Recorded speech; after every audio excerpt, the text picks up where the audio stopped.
Hello and great welcome. आज मैं आपको बताऊंगी वेरियस टाइप्स ऑफ जो मनी सप्लाई को कैलकुलेट यहाँ पे कैसे किया जाता है। M1 M0 ये सब क्या होते हैं। तो सबसे पहले हम देखते हैं कि मनी होती क्या है।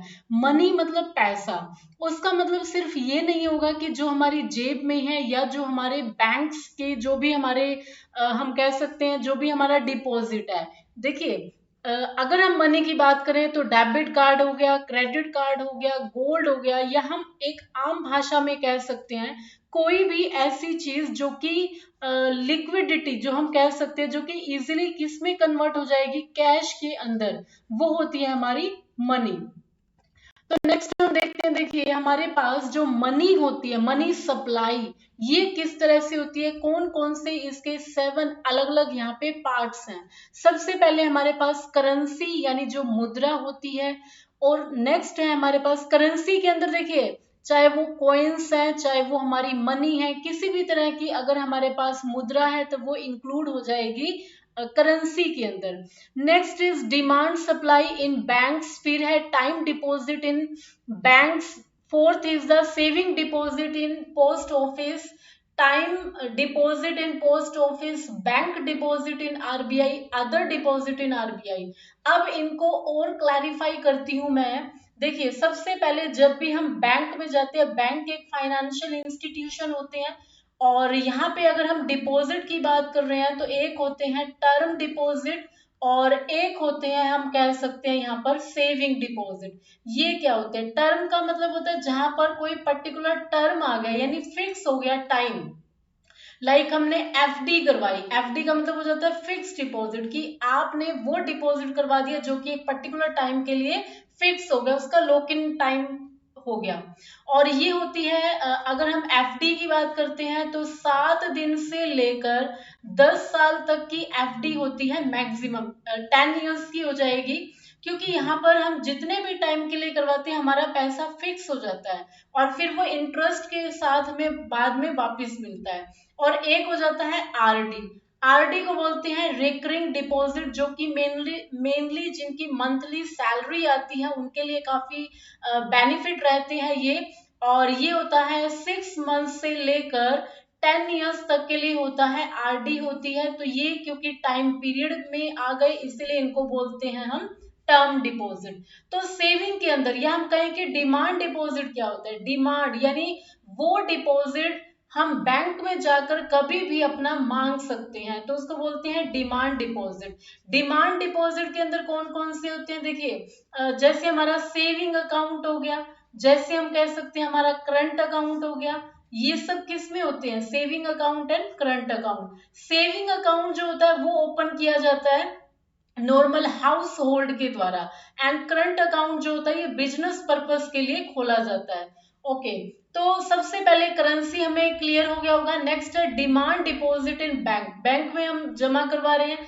डिमांड डिपॉजिट यानी ऐसा डिपॉजिट जिसकी हम डिमांड कर सकते हैं। तो डिमांड किसकी कर सकते हैं, कहाँ से, या तो हमारा सेविंग अकाउंट होगा अगर ये हाउस होल्ड के केस में है, करंट अकाउंट हो जाएगा अगर किसी बिजनेस पर्पज से हमने स्टार्ट करवाया हुआ है। तो थर्ड हो जाता है, देखिए टर्म, यहाँ पे है time deposit in bank. Time deposit के अंदर यही वाले हो जाएंगे एफडी और आरडी, यानी जहां पर टाइम क्या हो गया, फिक्स हो गया। एंड उसके बाद जो है saving deposit in post office, हमें पता है पोस्ट ऑफिस में भी अकाउंट खोले जाते हैं। ऑल्दो पोस्ट ऑफिस में करंट अकाउंट नहीं होता, लेकिन नॉर्मल बाकी जितने भी अकाउंट्स होते हैं वो खोले जाते हैं। तो सेविंग डिपॉजिट हो गए जो भी हमने पोस्ट ऑफिस के साथ, डाकघर के साथ किया। देन यहाँ पर भी टाइम डिपॉजिट होता है, यानी एक तरह से 10 साल के लिए या 5 साल के लिए लॉक इन पीरियड होता है, फिर उसके बाद जो भी अमाउंट होती है मैच्योरिटी के बाद वो हमें मिल जाती है, लमसम अमाउंट जो भी होती है। लमसम का मतलब होता है टोटल अमाउंट, लमसम।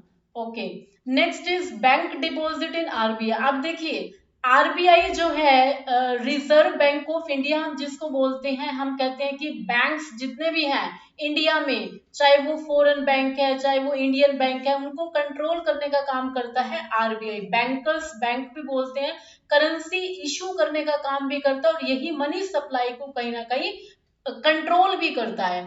किस तरह से? मॉनेटरी पॉलिसी बनाकर। मॉनेटरी पॉलिसी का मतलब होता है मौद्रिक मनी, और ये बनाई जाती है आरबीआई के द्वारा, मॉनेटरी पॉलिसी। ओके, तो मनी ये जो है बैंक में डिपॉजिट, यानी देखिए जितने भी बैंक्स होते हैं वो अपना डिपॉजिट कहाँ पर रखते हैं? आरबीआई के पास रखते हैं।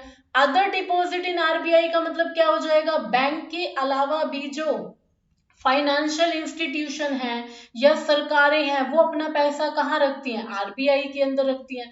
तो उनके पास भी जो पैसा हो जाएगा, मींस अदर डिपॉजिट, चाहे वो एनबीएफसीज हैं, चाहे वो सरकारें हैं, या कोई भी इस तरह का जो अकाउंट होगा वो कहाँ पर होगा? वो भी पैसा सब मतलब टोटल वो है आरबीआई के पास होगा। तो नेक्स्ट हम बढ़ते हैं, देखिए नेक्स्ट स्लाइड में है M0, M1, M3। तो M0 को बोलते हैं रिजर्व मनी। रिजर्व मतलब जो आरक्षित मुद्रा है। M1 होती है लिक्विड मनी, यानी जिसको हम बोलते हैं नैरो मनी भी बोलते हैं। लिक्विड का मतलब होता है ऐसी मनी, या हम कहें कि जिसको हम इजीली कैश में कन्वर्ट कर लेंगे। और इसके अलावा नेक्स्ट देखिए M3 को हम बोलते हैं ब्रॉड मनी या एग्रीगेट मनी। एग्रीगेट का मतलब होता है टोटल। अगर मैं बात करूं लिक्विडिटी के बेसिस पे, यानी सबसे पहले जो हमारे एक तरह से जो लेवल्स है, ये M1, M2, M3, M का मतलब हो जाएगा मनी।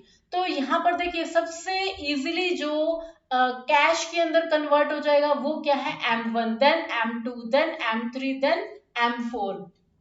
इसके अलावा देखिए जैसे होता है हमारे पास कॉल मनी होती है। कॉल मनी का मतलब क्या होता है?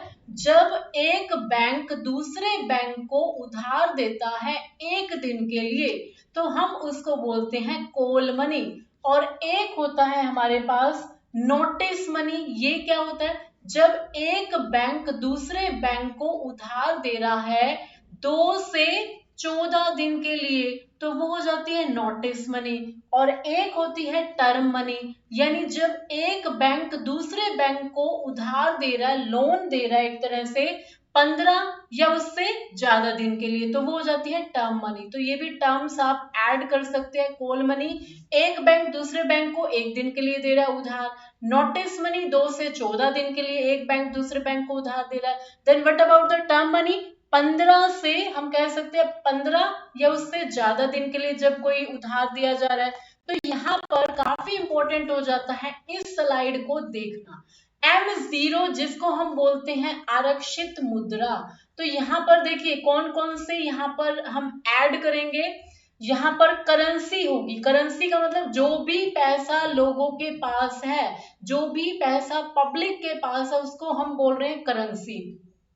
नेक्स्ट है बैंक डिपॉजिट इन आरबीआई, यानी जो भी हमारे डिपॉजिट्स बैंक के अंदर हैं, यानी बैंक डिपॉजिट इन आरबीआई यहाँ पर हो जाएगा बैंकों का जो पैसा आरबीआई के पास है। नेक्स्ट है अदर डिपॉजिट इन आरबीआई, यानी आरबीआई के पास चाहे हम बात करें सरकार का पैसा है, चाहे हम बात करें NBFC, non banking financial institution, उन सब की जो राशियां होती है वो हो जाती हैं M0 के अंदर। और ये कम लिक्विडिटी है, ये इजीली कैश में इतना कन्वर्ट नहीं हो सकता जल्दी। तो नेक्स्ट हम बढ़ते हैं M1 की तरफ, जिसको हम बोलते हैं संकीर्ण मुद्रा, या हम कहते हैं जिसको हम कह रहे हैं एक तरह से नैरो मनी भी। तो यहाँ पर करेंसी हो जाएगी। करेंसी मतलब जनता के पास जो भी मुद्रा है। देन हो जाएगा यहाँ पे demand deposit in bank. Demand का मतलब क्या होता है? डिमांड का मतलब होता है आप मांग कर सकते हो जो भी पूंजी आपकी बैंक के अंदर है। तो ये बेसिकली किस केस में होता है? हमने अभी देखा था सेविंग अकाउंट होते हैं, क्योंकि वो एक टाइम के लिए फिक्स नहीं हुआ है, टाइम लिमिट नहीं है वहां पर। जब भी किसी को रिक्वायरमेंट होती है तो वो अपना according to the requirement, according to the need उसको यूज कर सकता है अपनी डिमांड के अकॉर्डिंग। तो डिमांड डिपॉजिट इन बैंक्स हो जाएगा। देन है other deposit in RBI. Other जो भी डिपॉजिट है एज इट इज ये वाला हो गया अदर डिपॉजिट, यानी आरबीआई के पास चाहे वो सरकार का पैसा है, चाहे वो किसी भी हम कह सकते हैं कि एनबीएफसीज है, या कोई भी इंस्टीट्यूशन आरबीआई के पास अकाउंट खुलवा रहा है, वो सब यहाँ पर हो जाते हैं। नेक्स्ट इज द M2 क्या है? तो M1 इसमें इंक्लूड हो जाएगा। इसके साथ साथ saving deposit in post office, यानी डाकघर में जितनी भी जमा राशियां हैं, बचत जमा राशियां, मैंने बताया था पोस्ट ऑफिस में भी अकाउंट खोले जाते हैं, सिर्फ एक सेविंग अकाउंट नहीं खुलता। नेक्स्ट इज M3 क्या होता है, जिसको हम बोलते हैं वाइड मनी भी बोलते हैं, वाइड करेंसी, और ये होता है M3 यहाँ पर नीचे आ जाएगा। देखिए तो यहाँ पे M1 को भी इंक्लूड करेंगे। M1 का मतलब हो जाएगा currency plus demand deposit in bank plus other deposit in RBI, plus में यहाँ पे टाइम डिपॉजिट है। टाइम डिपॉजिट इन बैंक्स का मतलब क्या हो जाएगा कि जो भी हमारी FD RD जो कि एक फिक्स टाइम के लिए हम एक तरह से डिपॉजिट करवा देते हैं, वो इसमें इंक्लूड हो जाएगी। ओके, नेक्स्ट इज M4 में क्या हो जाएगा, M3 तो होगा ही होगा, उसके बाद total deposit in post office, यानी पोस्ट ऑफिस के अंदर जितना भी डिपॉजिट है, यहाँ पे हो जाएगा टोटल मनी, यहाँ पर आ जाएगी एक तरह से। और यहाँ पर है जो आपके नेशनल सेविंग सर्टिफिकेट्स जो होते हैं उनको छोड़कर। तो नेक्स्ट देखिए, अब न्यू रूल्स के अकॉर्डिंग यहाँ पर हम देख सकते हैं NM वर्ड भी यूज किया जाता है। तो M1 M2 M3 तो हम यूज कर ही रहे थे, लेकिन N का मतलब क्या होता है, N का मतलब होता है न्यू मनी।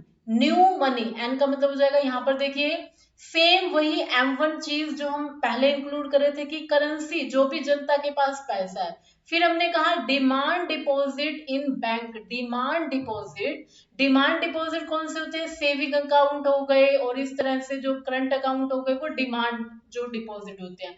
नेक्स्ट है अदर डिपॉजिट्स इन RBI, यानी RBI के साथ बाकी जो भी चाहे वो नॉन बैंकिंग फाइनेंशियल कंपनीज हैं उनका अकाउंट हो गया, चाहे सरकार का अकाउंट हो गया, ये सब यहाँ पर आ जाते हैं अदर डिपॉजिट के केस में।